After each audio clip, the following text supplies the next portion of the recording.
हमारे साथ दो खास मेहमान जुड़ चुके हैं। हमारे साथ जाने माने एक्टर अरुण बख्शी साहब हैं और हमारे साथ हर्षा रिछारिया अभी जुड़ चुकी हैं। हर्षा, सबसे पहले आपसे समझना चाहूंगा, अभी हमने आपकी बाइट सुनी अपने इस रिपोर्ट में, आपने परवरिश पर सवाल खड़ा किया। क्यों आपको लगता है कि रणबीर ने जो भी कुछ बोला उसके मूल में परवरिश वजह है? देखिए, जिस बच्चे की ऐसी मानसिकता हो गई हो, जो बच्चा ऐसे शो में जा रहा हो, इन चीजों को सपोर्ट कर रहा हो, वहां से उसके फैमिली के कल्चर का पता चलता है। ठीक है, आज जो हम ये देखते हैं ना कि मॉडर्न फैमिली हो गई है, मॉडर्न कल्चर हो गया है और पिता और बेटा बैठ के साथ में दारू पी रहे हैं, पार्टी कर रहे हैं और सारी चीजें, ये जो मॉडर्न कल्चर है जो हमारा हिस्सा बन गया है, ये कहीं ना कहीं अब गलत परवरिश को भी बढ़ावा दे रहा है, जहां पे बच्चे अपनी मान मर्यादा को भूल गए हैं, क्योंकि वो मान मर्यादा कभी माता पिता ने उन्हें सिखाई और बताई ही नहीं है।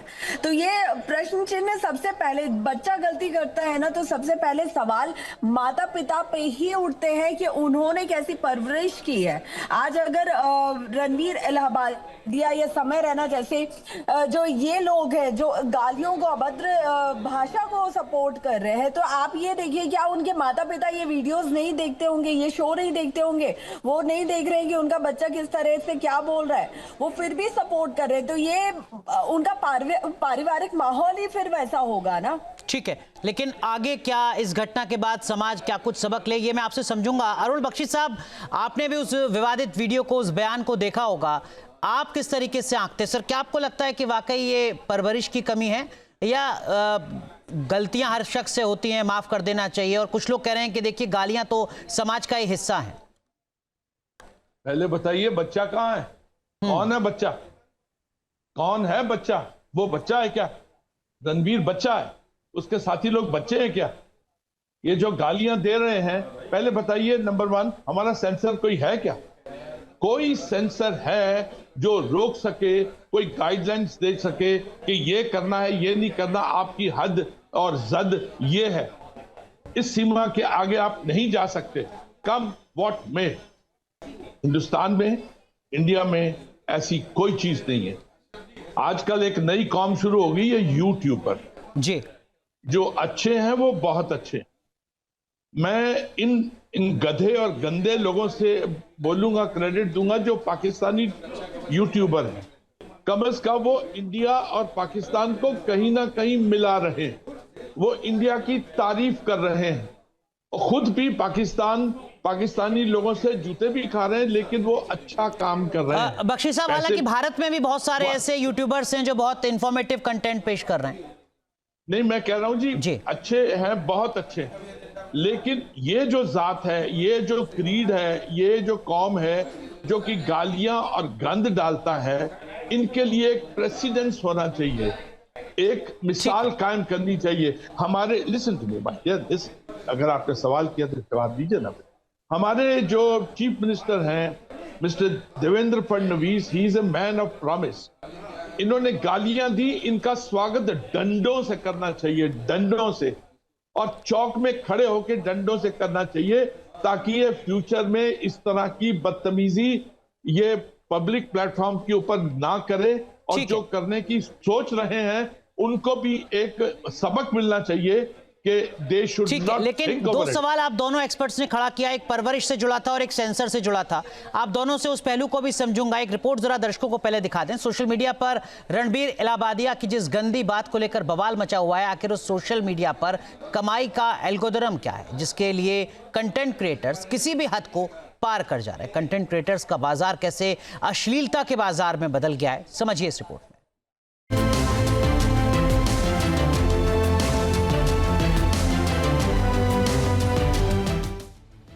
क्या सोशल मीडिया पर भद्दी बात से होती है रुपयों की बरसात? रणवीर इलाहाबादिया की फूहड़ता के पीछे व्यूज और लाइक का खेल। सोशल मीडिया के कितने सेलिब्रिटी, करोड़ों के फॉलोअर्स, करोड़ों की कमाई।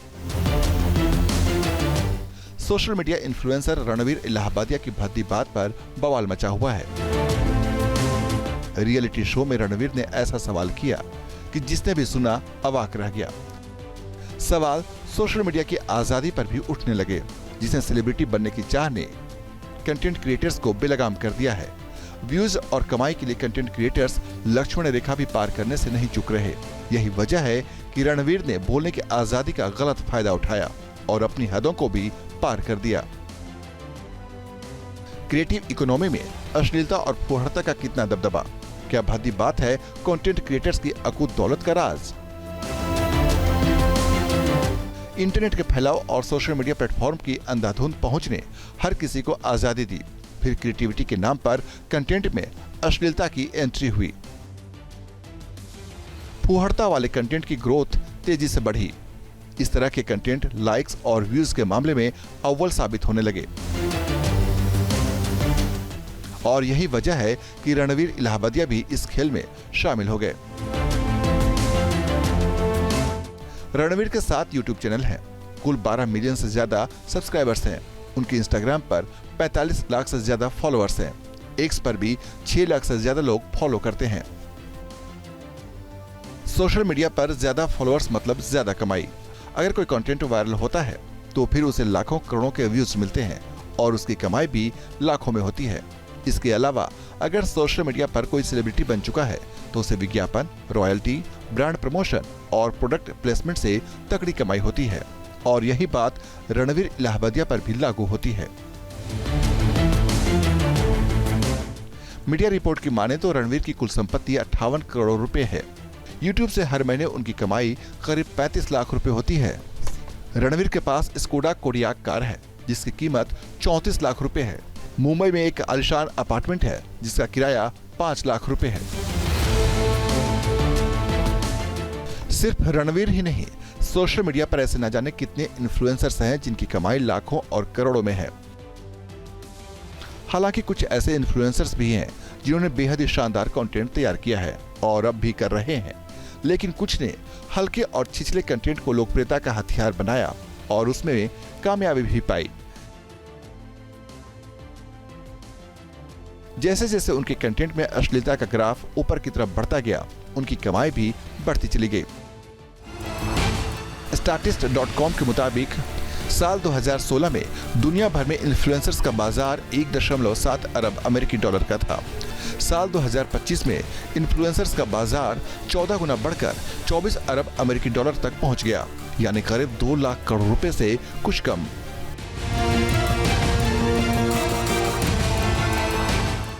दरअसल किसी भी कंटेंट के पीछे विज्ञापनों की एक दुनिया होती है और विज्ञापन उसी कंटेंट को ज्यादा मिलते हैं जो लोगों के बीच देखा ज्यादा जाता है। कई लोगों ने इसका गलत फायदा उठाया और समाज के सामने फुहड़ता परोसते गए।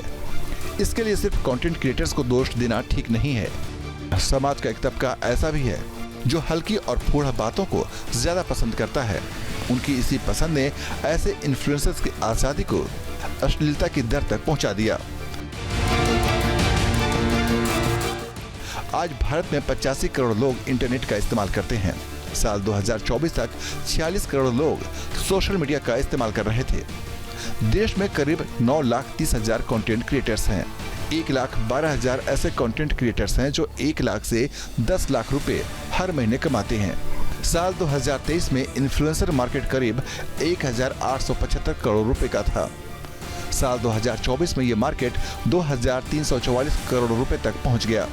साल 2026 में 3,375 करोड़ रुपए होने का अनुमान है।